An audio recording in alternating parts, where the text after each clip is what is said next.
Annual Luncheon.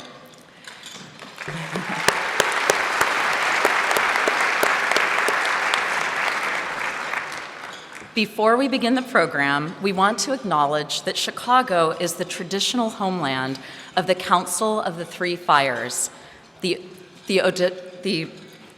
Ottawa, Ojibwe, and Potawatomi nations.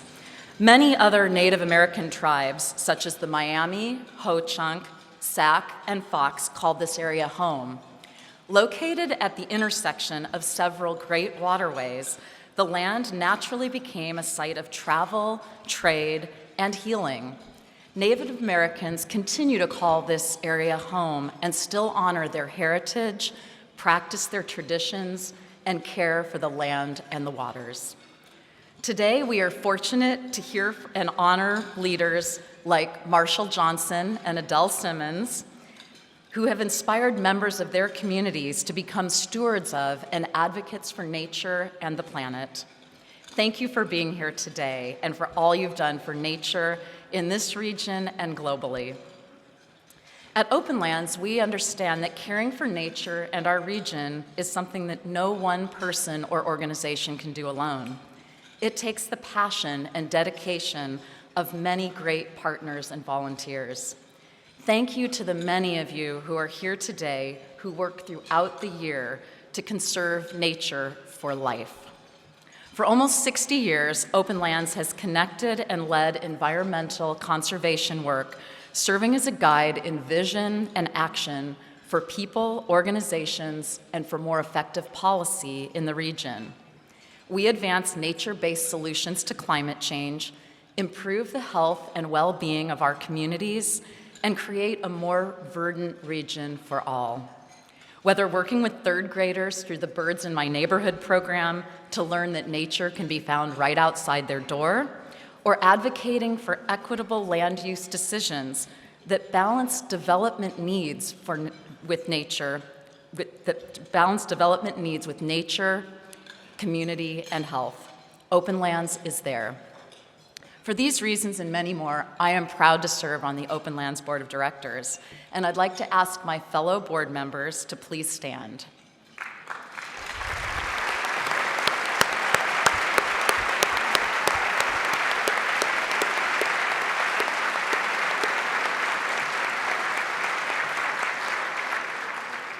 Thank you for your ongoing commitment to Openlands and your passion for nature.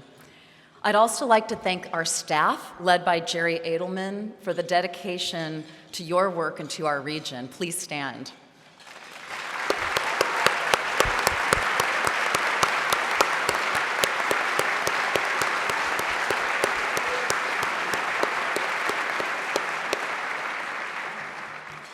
And I'm going to hand it over to Rommel.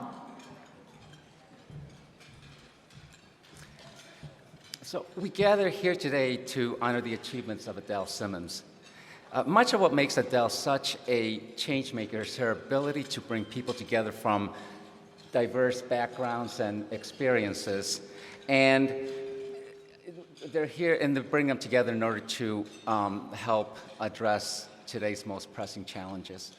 In that spirit, we want to recognize the many business and civic leaders, elected officials, organizations, communities represented in this room and virtually today, and who make it possible for all of us to live with the access to the benefits that nature provides. We wish we could acknowledge all of you individually, but we do have a commitment to finish on time. And we can't recognize each of you, but please know that we genuinely do appreciate your support and endorsement of Openlands. Finally, I would like to extend a very special thanks to our host committee and co-chairs, James Alexander and Sean Block, and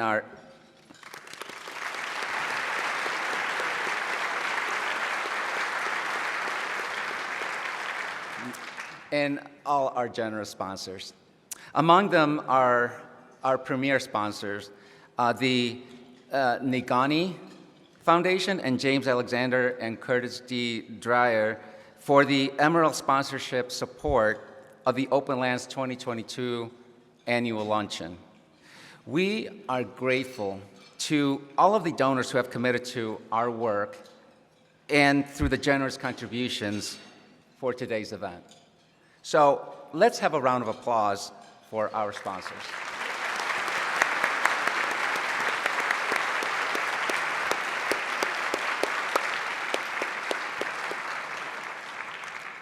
It's now our pleasure to introduce the President and CEO of Openlands, Jerry Adelman.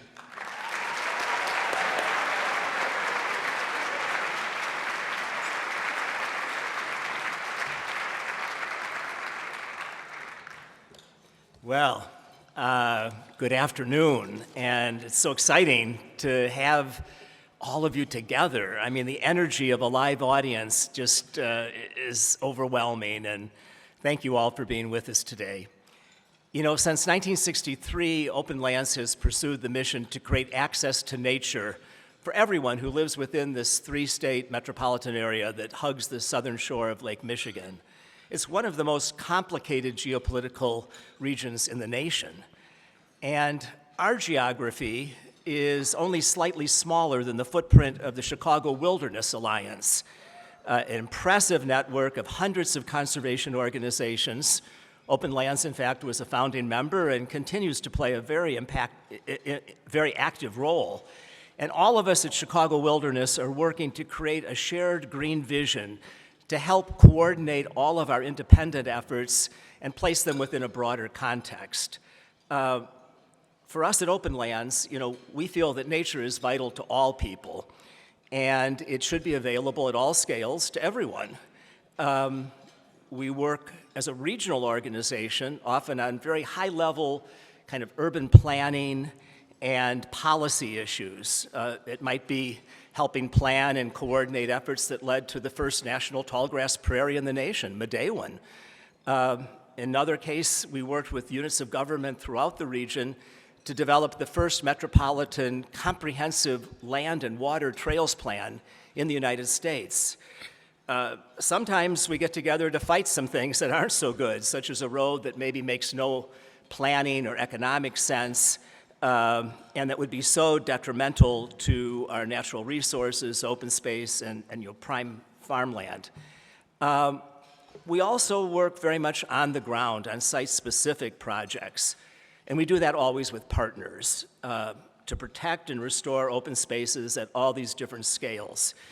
You know, I wish that I could talk with all of you today about the many impactful and exciting programs and initiatives that we have underway at Openlands, but we won't get out of here by 1:30 if I do that. So what I'd like to do is focus on just a few and speak to the importance of climate resiliency, protecting biodiversity, and connecting people to nature. And to give a very special focus to grasslands, you know, given the theme of our keynote today. And, you know, I'm just delighted that Marshall Johnson from National Audubon is with us. You'll love his comments, and he's going to focus, you know, on the many ecological and climate and human benefits of grasslands. Actually, a short video will follow my brief comments as well, and, you know, they'll really focus on the functions of grasslands that address these joint challenges that we face as a city, nation, and world related to climate change and the loss, loss of biodiversity. So since our founding at Openlands, we've conserved over 30,000 acres of grassland. In fact, one of our very early projects was efforts to save Goose Lake Prairie. And this is the largest remnant of the original prairie east of the Mississippi. Today, it's over 2,500 acres, owned and managed by the Illinois Department of Natural Resources. It really is a great national treasure and certainly an incredible resource for our region. Early on, also, people came to us, grassroots advocates, who were trying to protect an abandoned rail corridor, today the Illinois Prairie Path. In fact, that resulted in the first example in the nation of an abandoned railroad being converted into a hiking, biking, and in this case, equestrian trail. But part of the motivation for that was protecting the prairie that bordered it. You know, the railroads would burn to prevent trees and things from growing along that corridor, and hence prairie survived. And as we know, in Illinois, less than 1/100th of 1% of that original prairie still is here. An early and really consistent theme of all of our work at Openlands is working with partners in collaboration. And an outstanding example of that is Hackmatack National Wildlife Refuge. Now, this is the first national wildlife refuge between Milwaukee and Chicago. It bridges Wisconsin and Illinois. And it started with citizen advocates around a kitchen table, as often so many of these exciting projects do, passionate people who care. Openlands joined forces very early on, and in fact, this fall, we'll be celebrating the 10th anniversary of Hackmatack. And Openlands, through its work, has added over 1,000 acres to that footprint during that time. We continue to work with partners, the U.S. Fish and Wildlife Service, McHenry County Conservation District, Illinois Department of Natural Resources, Friends of Hackmatack, and so many more to realize this grand vision that will still take many years to realize. At the other end of our geography, in southern part of Cook County, there's a wonderful 1,000-acre complex called Bobolink Meadow and Bartell Grassland. And this is an effort with the Forest Preserves of Cook County to restore this area. We've been working with them for almost 20 years. A recent study was completed by Living Habitats that documented huge increase in population of grassland birds. Now, grassland birds, as most of you know, are more threatened than even our neotropical songbirds. And within this complex, we have the second largest population of bobolinks after Medewan in the entire state of Illinois. Now, that wouldn't happen without a lot of volunteer stewardship support.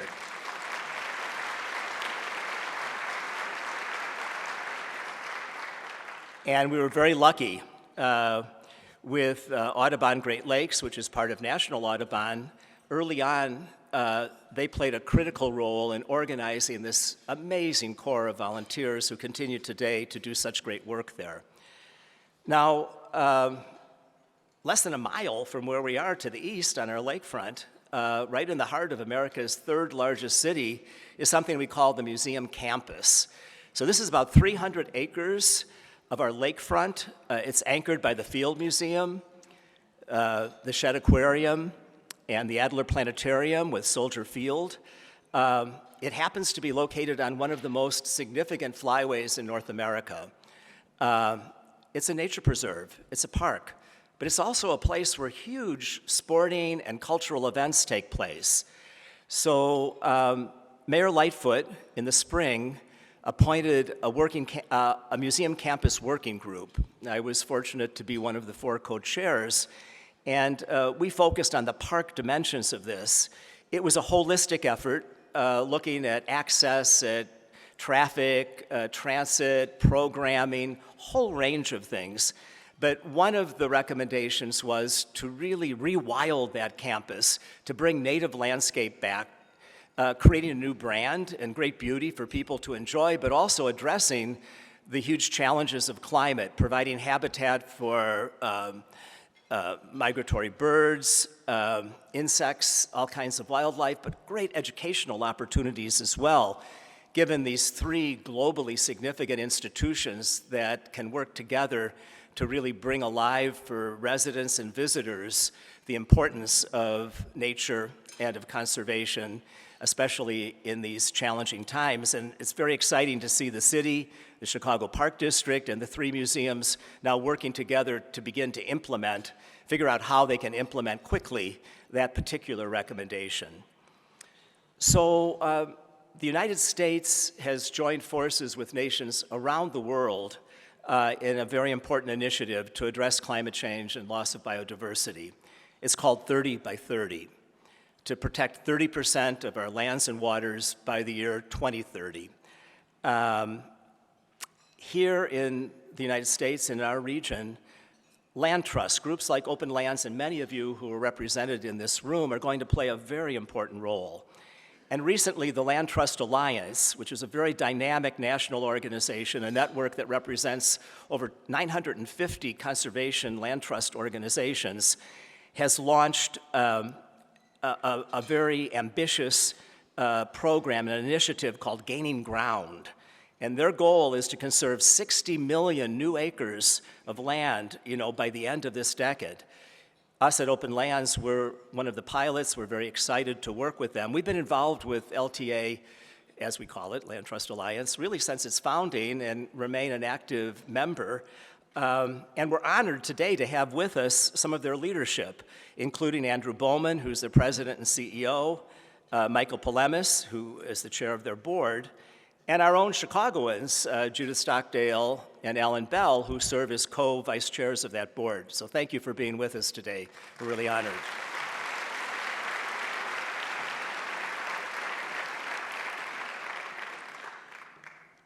At Openlands, we often say that we measure our success not just by the number of acres that we save, but it's about the number of people's lives we impact and people who become engaged. And this past winter, one of the most important urban projects we're working on today, the African American Heritage Water Trail, was honored and included in the New York Times 52 Places for a Changed World.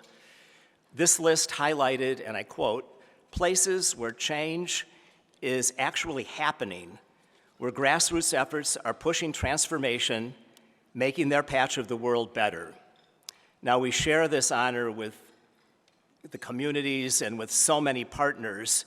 Projects like this illustrate the power of partnerships, and it's a long list, but I want to read it because I think it illustrates how critical it is that we build big alliances and big partnerships to get big impact throughout our area. And so we're honored to work with the Robbins History Museum, the Little Calumet River Underground Railroad Project, We Keep You Rolling Bike and Wellness Group, Golden Gate Homeowners Association, Chicago Adventure Therapy, People for Community Recovery, the Forest Preserves of Cook County, Chicago Park District, Neighbor Space, the Field Museum, the Metropolitan Planning Council, Friends of the Chicago River, and Chicago's finest marina. What a list.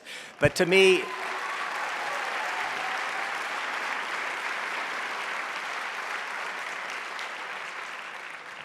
it speaks legions about how we get our work done and how all of us in Chicago wilderness succeed. I wish I could share with you updates about so many of our other projects and initiatives at Openlands that are doing amazing things. We don't have time. I wish I could share with you updates about tree keepers, birds in my neighborhood, Space to Grow, which is the initiative to green school campuses, Lands in Harmony, the Arborist Certified Apprenticeship Program, and so many more. But I think we have some tree keepers here with us. But our limited time, doesn't allow that. So I encourage all of you to go to our website, get updated, figure out how you can volunteer and become involved. And also, there's a marvelous tool there called the Get Outside Map. And especially as we're beginning to experience this gorgeous fall, you can identify places, throughout the three-state metro area to visit with your friends and family now and through winter and into the next year. Everything we do at Openlands happens because of so many of you who are in the room today and those who couldn't be with us. We have an incredibly dedicated board and staff, countless volunteers, funders, community, organizational, and governmental partners. And I want to thank all of you for your incredible commitment and hard work.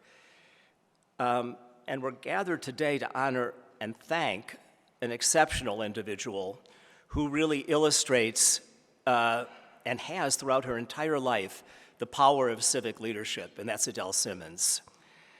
Adele,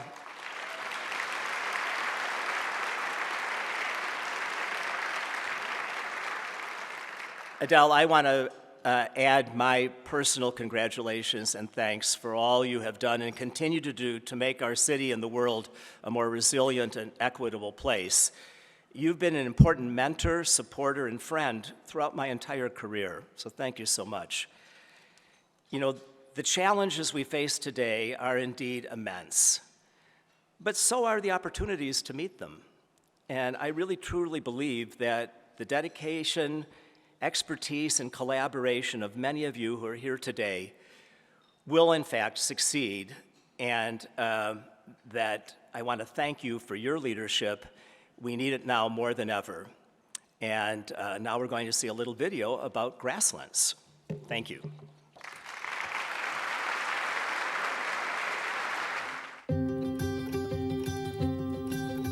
Grasslands comprise a quarter of the global landscape. Grasslands in our region, the prairies, wetlands, and savannas, help store water, reducing flooding in our neighborhoods and creating essential habitats for diverse plants and wildlife, including critically endangered plants, grassland birds, and pollinators. In a hotter, drier future, grasslands are a powerful nature-based climate solution, storing the carbon it captures deep in its roots underground, less susceptible to fires. Despite all that they provide, grasslands are in danger. As the least protected land-based ecosystem in the world, they are vulnerable to degradation and destruction. In Illinois alone, only 0.01% of remnant prairies exist today. Since 1963, Openlands has protected and restored over 30,000 acres of grasslands, engaging people to conserve this vital habitat for a healthier future. In 1969, Openlands helped save Goose Lake Prairie, the largest remnant prairie east of the Mississippi River. Throughout our history, we've continued to acquire adjacent land and advocate for protecting this Illinois State Park and natural area. Today, more than half of Goose Lake Prairie is a dedicated nature preserve protected by law from any change to the natural environment, providing vital habitat for future generations of people and wildlife. Openlands has participated in and led restorations in our region since 1981. In 2005, Openlands, with partners at the Army Corps of Engineers, Will County Forest Preserves, the U.S. Forest Service, and Forest Preserves of Cook County, embarked on one of the largest restoration projects in the region's history. The O'Hare Modernization Mitigation Project restored 5 regional sites, totaling over 1,500 acres. The project, completed in 2020, came in under budget, restored more than double the wetland acres required for the mitigation, and created an endowment for ongoing stewardship. Today, the sites are critical habitats for sandhill cranes, bobolinks, and monarch butterflies, and are enjoyed by residents across the region. As one of the first metropolitan conservation organizations in the United States, Openlands knows that people are essential to nature. That's why Openlands engages diverse people to connect to, learn about, and advocate for nature near and far. Whether it be working with farmers to employ sustainable agriculture techniques, youth in Chicago wilderness to explore nature through Birds in My Neighborhood, or encouraging residents to advocate for innovative new policies to conserve 30% of our land by 2030. Openlands ensures nature is there for everyone, and everyone can be there for nature. As climate change wreaks havoc on habitats worldwide, protecting landscapes is not the only answer. Everyone needs to be involved. From the plants in your backyard to Midewin National Tallgrass Prairie, we all have a part to play in rewilding our region. Join us.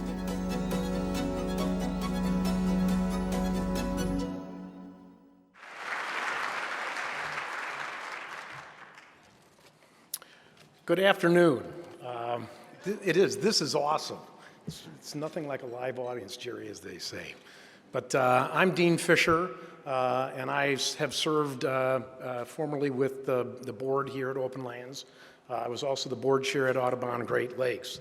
But today it gives me great pleasure to introduce my good friend Marshall Johnson as today's keynote speaker. Marshall serves as Audubon's Chief Conservation Officer and leads the strategic direction for hemispheric wide conservation work at Audubon to address the unprecedented climate change and biodiversity crisis facing birds. His work with grasslands is absolutely immense. He spearheaded the development and launch of the Northern Great Plains Grasslands Project, which has conserved nearly 500,000 acres across the Dakotas, enrolling over 300 farmers, ranchers, and communities to participate. Marshall, impressive.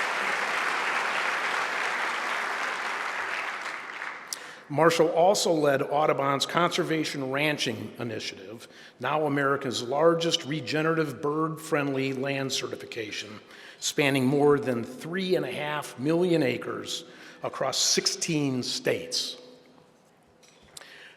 But most importantly, Marshall's now a movie star. Marshall is a prominent voice in the recently released IMAX film Wings Over Water, which is narrated by Michael Keaton. If you haven't seen it, you should, and you'll see Marshall's role in that. I could go on, but I think you'd rather hear what Marshall has to say. So please welcome to the stage, Marshall Johnson.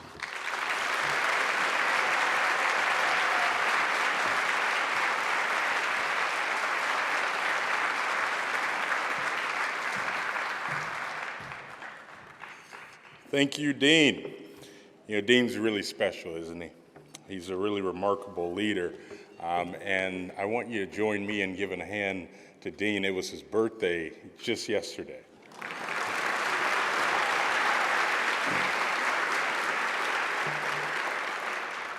You know, if you knew the travel tribulations that I've been through over the last 18 hours to get here, you'd know how committed I was to making it here to be with you. You know, you're going to have trouble getting out of O'Hare, but you're not supposed to have trouble getting in to O'Hare. You know, special O'Hare, O'Hare. O'Hare, O'Hare, O'Hare, have a chair. You ain't going anywhere too soon, right? You laugh because you know there's some truth to that, don't you? Good morning, Chicago. It is really a pleasure to be here with you. You know, and I'm really excited to be here with you, and I was so excited to tell Jerry yes when he asked me to keynote today, and I almost didn't get the chance to tell Jerry how excited I was to be here and that I'd do it. We had a call, and it was the first time I was meeting Jerry. And he opened up the call, and he talked for about 30 minutes straight. And I almost didn't get a chance to tell him, yes, I would love to do it, Jerry. You laugh because you know. Jerry has a lot to say, and he's earned the right to say it. As you all know, absolutely. Absolutely. As you all know, Jerry is a once-in-a-lifetime leader, a change maker, an advocate, a collaborator. Our national board chair, and I'm going to send her very best, Susan Bell, she served as the chair of Openlands many years ago with Jerry and thinks the world, and I know everyone in this room thinks the world of Jerry. And what I know of Jerry and Openlands, it could really be summed up in the mission statement. It's conserving nature for life. That's really special. And you see the impact that Openlands has made, and what I love, it's Jerry, it's the leaders on his staff, but it's each and every one of you in this room today that make Openlands what it is. Thank you, Jerry, and thank you for having me. I actually spend quite a bit of time in Chicago over the years, specifically the Cook County Nature Preserves, Chicago's unique capacity to come together as a working coalition with volunteers side by side with NGO leaders, agency leaders is really special. It's absolutely remarkable. Chicago, nothing is more impressive than the towering list of 250 partners involved in the Chicago Wilderness Project, conserving more than 600,000 acres here in the region. It's wonderful to see here Superintendent Arnold Randall, Cook County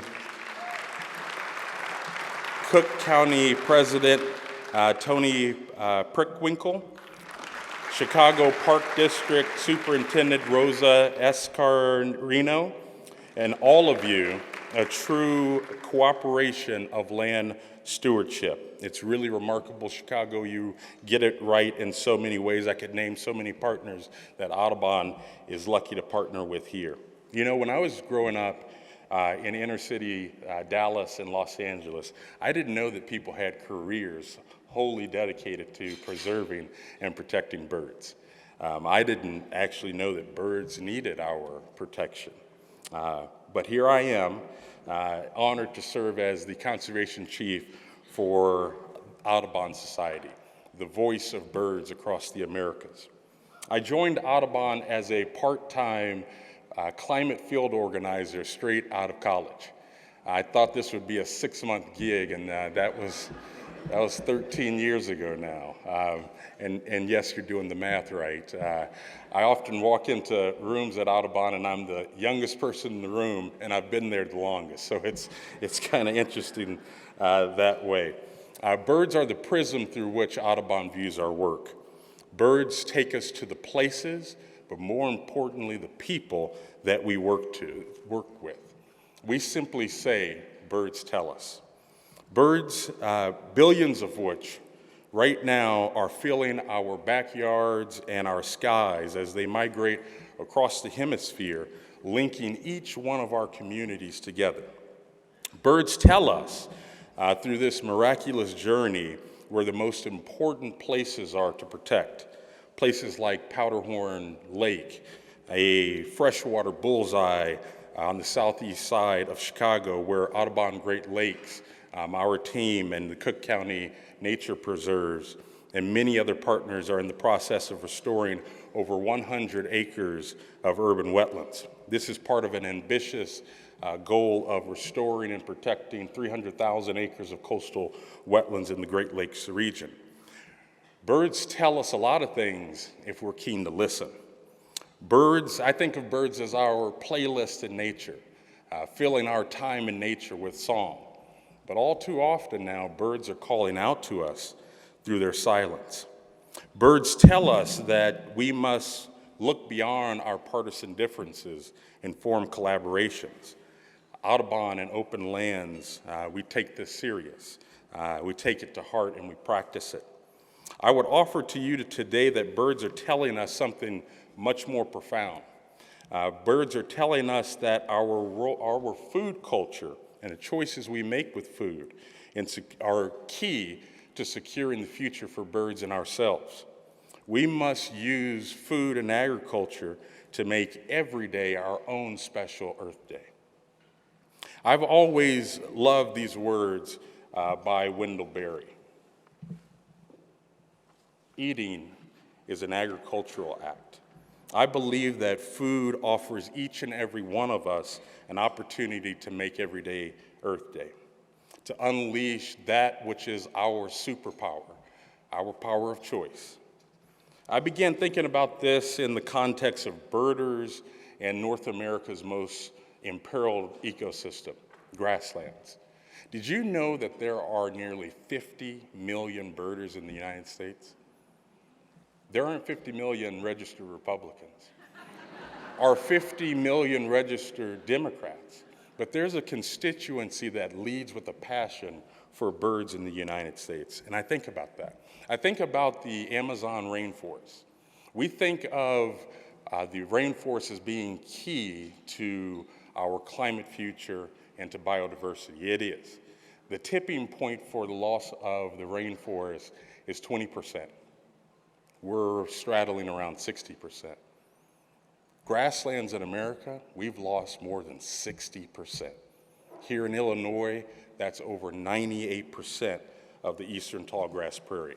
These things started to really kick around with me when I first started in grasslands conservation. I was named the regional vice president of Audubon, Dakota, when I was 24 years old.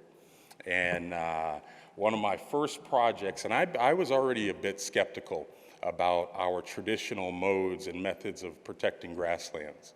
I would look at the annual charts of our aggregate efforts of protecting this ecosystem, and I would look at the annual charts of how much we were losing, and it wasn't adding up. And I was young enough to know that I plan on being here 40 years from now, and I want those grasslands there. And I remember my first conservation project that I completed in the northwest corner of North Dakota. We have a sanctuary there, and we had used the time-honored tradition of idle management for those grasslands, and we know how that turned out. Not well. And when I look across the fence line at ranchers Todd and Cindy Brown's land, there were a lot of grasslands there, and they were far more abundant and producing birds than ours.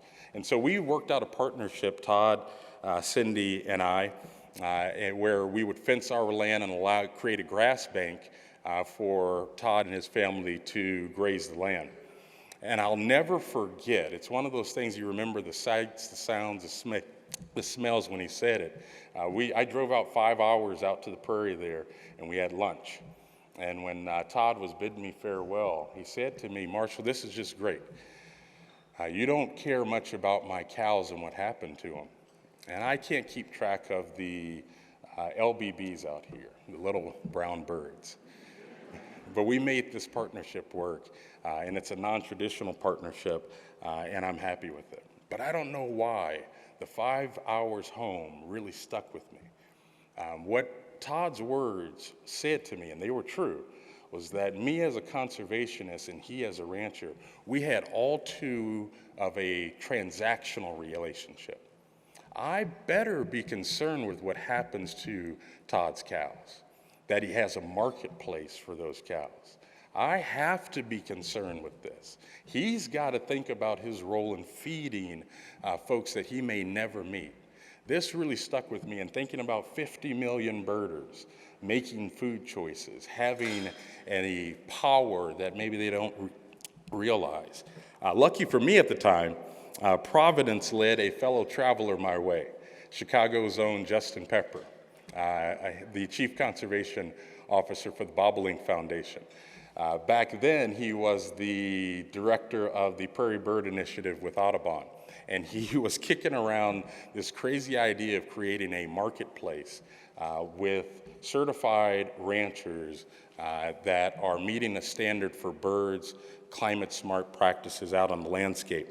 Fast forward a number of years, and we've, as Dean noted, we've enrolled nearly 4 million acres in the conservation ranching program. And across Audubon-certified lands, bird data shows functional diversity, a measure of bird community representation, has increased on average by nearly a third. This means that more diverse and resilient bird communities are supported on Audubon-certified family ranches. But that's the first step. With over 400 community points of purchase around the country, from Meijer's grocery store to Whole Foods, we aim to facilitate the growth of a marketplace that's based on regenerative agriculture and real regenerative agriculture. I think that market-based conservation offers everyone an opportunity every day to contribute to the nourishment of our earth. Now, I've got to tell you, as you know, I'm a millennial, and I can be a bit skeptical from time to time. And I have to ask myself, and it's something that I would have you ask yourself as well, is this just conscientious consumerism to save grasslands? You know, where everyday people are asked to pay more to atone for long-standing bad practices and policies?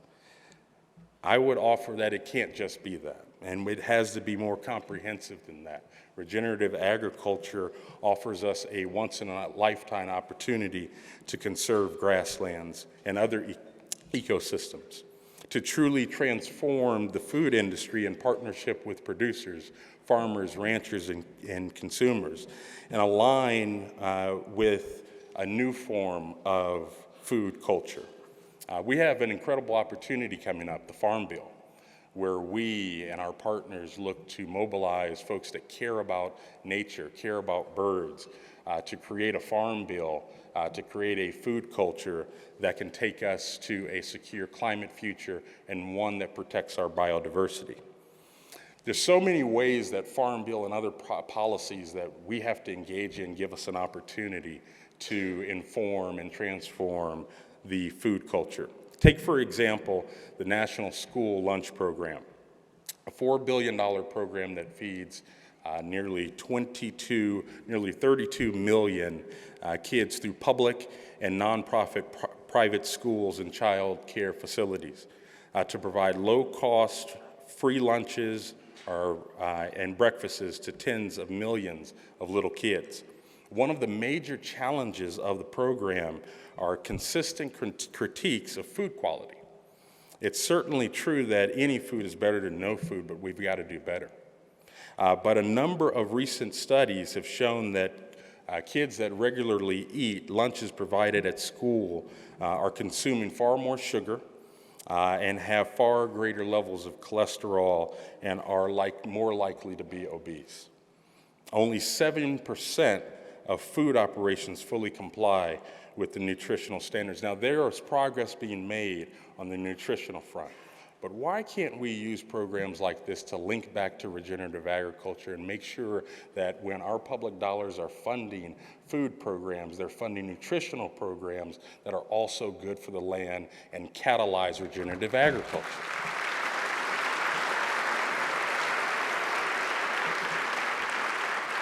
I could go on, and Jerry, we've got to get out of here at 1:30, so I'm not, about what we can do in Farm Bill and through programs like conservation ranching and other regenerative partnerships. One day, a number of years ago, I gave a TED Talk, and I opened it by saying that I hate Earth Day. I could have opened with something a little bit less crass, but I was in a bit of a millennial irreverent mood that day, so that's what I did. Of course, I don't really hate Earth Day. What you might guess is instead my preference is to have everyday Earth Day. Everyday, yeah, absolutely. Everyday practices and intensity to tackle our real problems, and every day honoring our beautiful planet that we share together. What choice do we have? Our climate crisis is not a Hollywood movie where a giant asteroid is being tracked for its collision with Earth and that we think that we want to somehow divert. Our crisis is very real. We are decades into it, and rather than one giant problem, we are experiencing a series of many problems that take place across our planet from our communities across the hemisphere. In addition to public policy, I want you to know that you have agency every day. We do have choices, particularly those of us in this room today. What is needed is building on a model that Audubon and partners like Openlands have perfected over the years and proven time and time again. With investments in science-based ideas that bring communities together, we can deliver on-the-ground action and simply put, make good and just use of our resources. This means we need a strong and effective and more meaningful partnerships with ranchers and farmers. That's a core tenet of Openlands and also for us at Audubon. Farmers and ranchers are our custodians of our food system. We need buy-in and partnership from private landowners, especially when you consider that nearly 80% of what remains of grasslands are privately owned.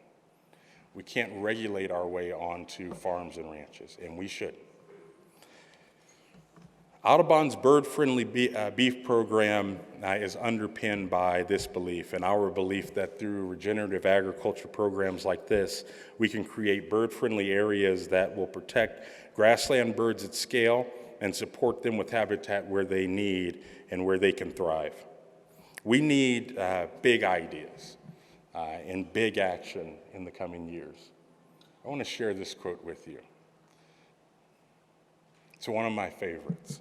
It really puts it into context. We need big investments and big ideas, but it's the little individual acts done daily which really add up. And we also need to tell the truth and have authentic conversations across communities.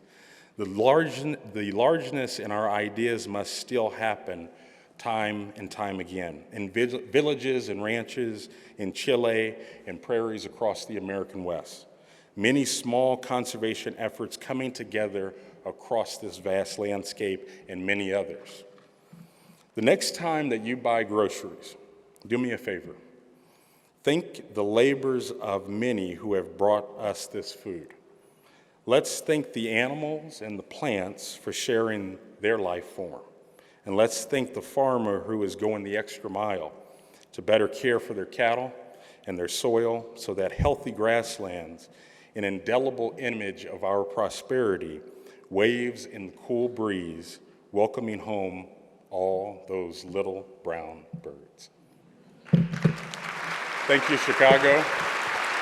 Thank you, Openlands. May God bless you and keep you today and all days.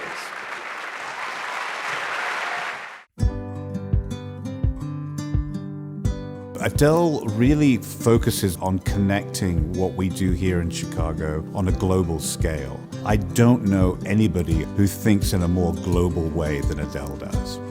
She is a powerhouse. If Adele wants to make something happen, she makes it happen. She does not sit down if she sees challenges. She finds that rather entertaining. She'll just have fun. I bet she wakes up every day thinking, what can I do to make an impactful difference today? Adele's contribution to climate change and addressing climate change is renowned. Adele was one of those people who early on understood that working with the private sector, where most of the money, most of the innovation, most of the impact on the environment occurs, is absolutely critical. And one of the things that she did is she put together a group of people who looked at climate, the environment, biodiversity, and talked to major corporations and advised major corporations on how they might take this issue and make it their own. She has been instrumental in essentially, funding institutions like this, enabling us to fulfill our mission through her philanthropic drive.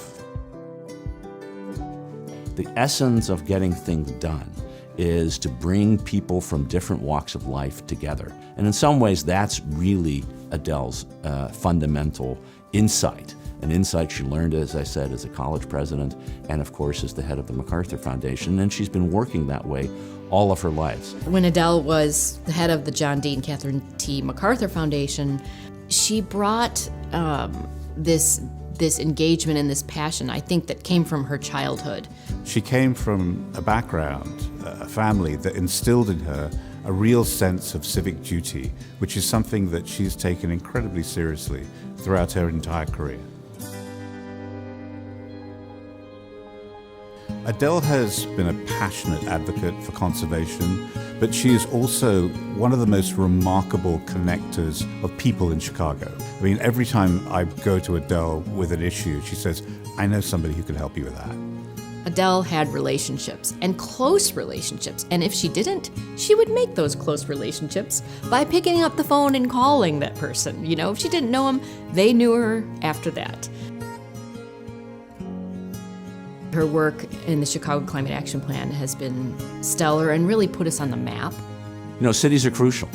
About 75% of greenhouse gases come out of cities, which means that 75% of the global solution will have to take place in cities. Our landscapes are our community identities. The simple effort of cleaning up a space, of mulching a tree, of building a community garden, all of those kinds of things give people an opportunity to connect with each other and connect to something we're all responsible for. One of the things that Adele understands is in order to get stuff done, you need different voices at the table. And sometimes those are the voices from people who hadn't even thought about how they can contribute to solving these problems. Of course, the government has a big role to play. Of course, the private sector has a big role to play. But what philanthropy can do is to direct those resources to the right outcome. That critical support at critical moments in time are what make big things happen. One of the most important things that needs to carry forward from Adele's legacy is to be bold. When I think of Adele, I think of passion. I think of somebody who's incredibly driven. Thank you for everything that you have done for the Field Museum, and thank you for all that you have done. Well, I can't think of anyone more deserving of the Openlands Conservation Leadership Award. Congratulations, Adele, on receiving the Openlands Conservation Leadership Award.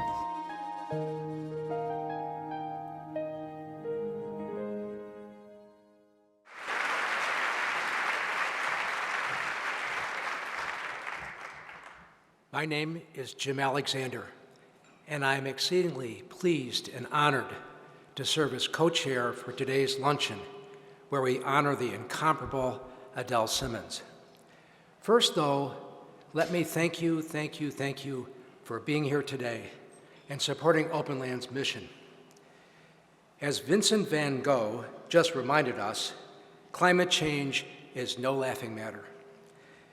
And Openlands is one of those essential organizations that is dealing with this critical issue, not in abstract ways, but in real time with real results. Second, let me tell you a little bit about Adele. As you just saw in the video, Adele is a change maker.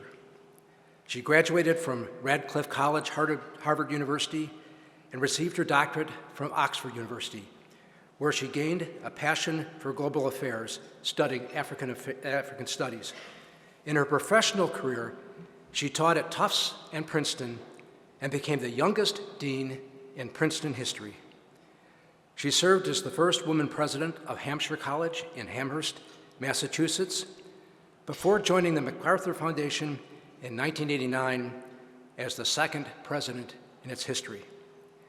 During her tenure there, the MacArthur Foundation supported many global climate and environmental priorities, including Openlands' own efforts to create the first metropolitan greenways and trails plan in the nation and undertake planning that led to the establishment of America's first national tallgrass prairie, Medewan. Her commitment to the environment grew as she co-chaired Mayor Daley's Climate Committee. Personally, Adele's commitment to conservation continues to have an impact. In 2019, Adele and her late husband, John, donated a gorgeous parcel of open space in the Liberty Prairie Reserve to Openlands, and it will soon become the home of the Center for Humans and Nature, a nonprofit dedicated to art, discussion, and exploration of the natural world across the globe. Today, Adele is the president of the Global Philanthropy Partnership, and this year, the Simmons Center for Global Chicago was established to bring together in Chicago globally active organizations that focus on international issues. Sean Block, my co-chair, lifelong friend and companion of Adele, is going to join me is going to come over to the podium. I'm going to give the podium to her, and she's going to tell you an anecdote about our honoree.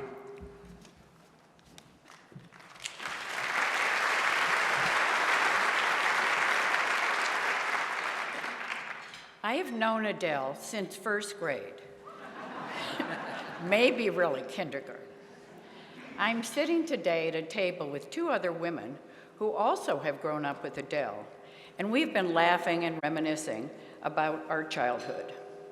Jim spoke about Adele's many firsts, but Adele started on that path very early. The first girl to have a boyfriend in 6th grade, always the first and smartest in our class, which made us sometimes wonder why she wasn't our teacher. Always winning first place in our annual figure skating contest, and then on top of all that, outdoing us with the most amazing godfather, Adlai Stevenson. On a different note, during our grade school years, we were so lucky to have Mr. and Mrs. Smith, Adele's parents, in our lives, since they started all of us on the road to an appreciation and love of nature. Mrs. Smith was heavily involved with the Field Museum, and each week a woman, Mrs. Colton, would arrive at the Smiths' home with stuffed birds. We would inspect them, she would imitate their songs, and then we would go into the nearby ravines looking for birds and learning about new ones. This is how it was done in those days. Also, often on Sundays, we would be invited to the Smith's cabin on the Des Plaines River, where we could go exploring and ask the Smiths a million questions about things we would see. It is really no wonder that Adele kept an appreciation of nature in her life, making one contribution after another to help make the world a better place. Please welcome to the stage the recipient of Openlands 2022 Conservation Leadership Award, Adele Simmons.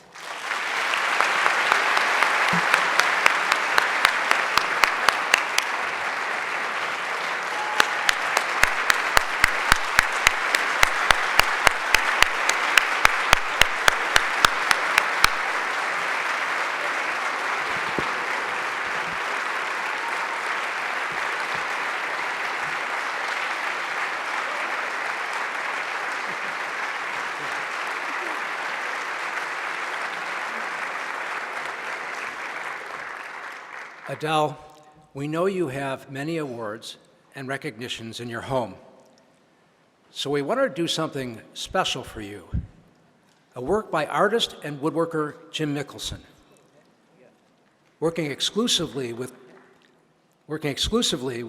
carefully chosen logs that have fallen naturally or have been removed due to construction or landscaping, Mickelson's work preserves the beauty of lost trees by exposing and celebrating the structure hidden within. Each of his pieces is a one-of-a-kind testament to the enduring beauty of nature. We couldn't think of a better award for a one-of-a-kind person who has done so much to help the natural world. Congratulations, Adele.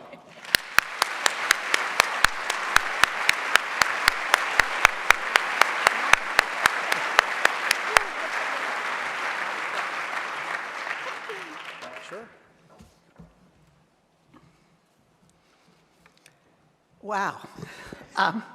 First of all, I want to thank Jerry for his comments, and also thank Jim and Sean for their comments and introduction.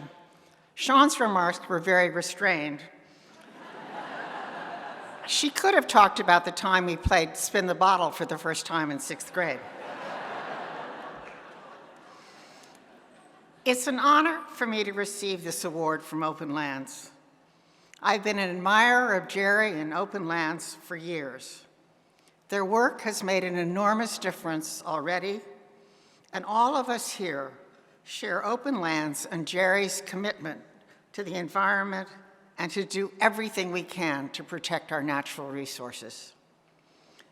But to ensure that Chicago is a place where our grandchildren and great-grandchildren can thrive, we need to all work together with Openlands and our environmental organizations to preserve the environment and to ensure that temperatures remain stable. While the climate crisis is a global issue, I believe that our local actions have huge ripple effects across the world. Openlands is a truly impressive leader committed to local action. It has led with the guiding hand, conserving land at all scales from urban to rural, creating advocates for nature and improving equity and access to the region. Everyone, I'm sure, has a list of what you are doing now for the environment and what you hope to do tomorrow.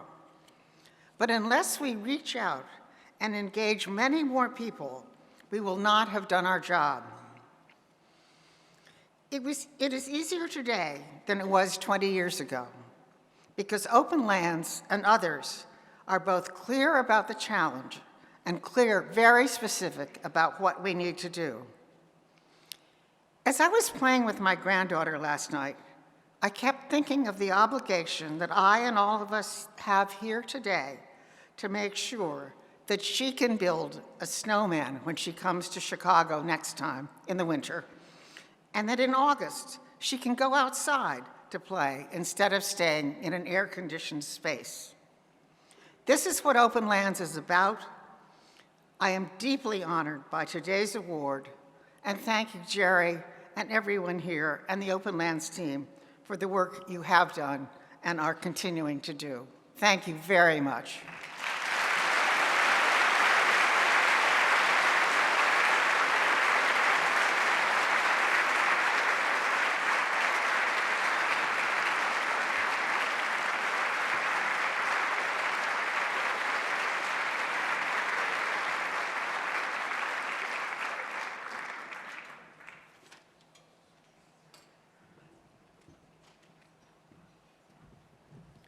Could we have another hand for Adele?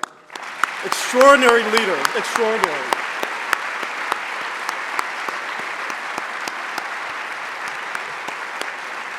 When I was trying to help Adele down the stairs, she's like, I got this, I got this. Extraordinary leader. So good afternoon, everyone. My name is Alan Bell, and I serve as the secretary of the board of Openlands. And I've been serving on the board since 2008. That's 14 years. So clearly before we instituted term limits, it's been an extraordinary ride. But also I'd like to say that during that time, I've just continued to be very energized and really excited about Openlands' commitment to its core value that nature is vital to all people. It's critically important that we continue to engage in authentic outreach to all communities with this work. So kudos again to the Openlands team, Jerry, staff, amazing work. Amazing work. A little side note, as a longtime participant in Openlands' Birds in My Neighborhood program with Joanne Segrett, our board chair, I'd like to say, Marshall, I really appreciate your compelling remarks. They were really impactful, incredible. But I also want you to note that my blue suit and this red tie is no match for that hat. That cowboy hat, you have it going on, my brother, so you got to hook me up with one of those. So I'll see you after the luncheon for one of those.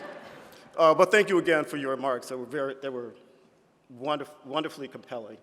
I also serve on the committee for the Vote Yes for Clean Air, Clean Water, and Wildlife campaign. Absolutely. Of which Openlands is a key coalition member with many, many other coalition members.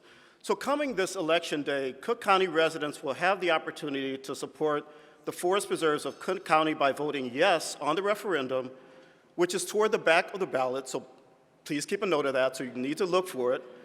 And this initiative will help to protect and restore our natural areas, provide clean air and water to the residents, habitat for wildlife, and so much more. And we are so thrilled that the Chicago Tribune, the Sun-Times, along with the Civic Federation, have all supported the referendum. So kudos to them and their support.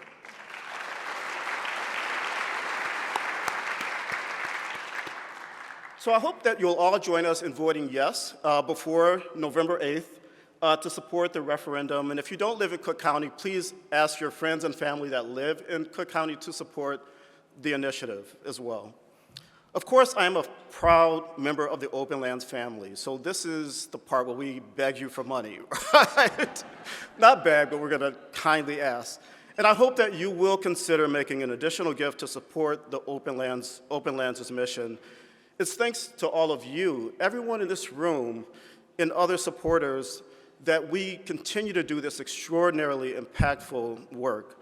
So we can continue making this lasting positive impact on our communities by continuing to protect land, continue land protection in Hackmatack, really working with young people on the west side and getting them engaged with birds and nature in their neighborhoods, as well as our extraordinary tree planting programs and so many other programs.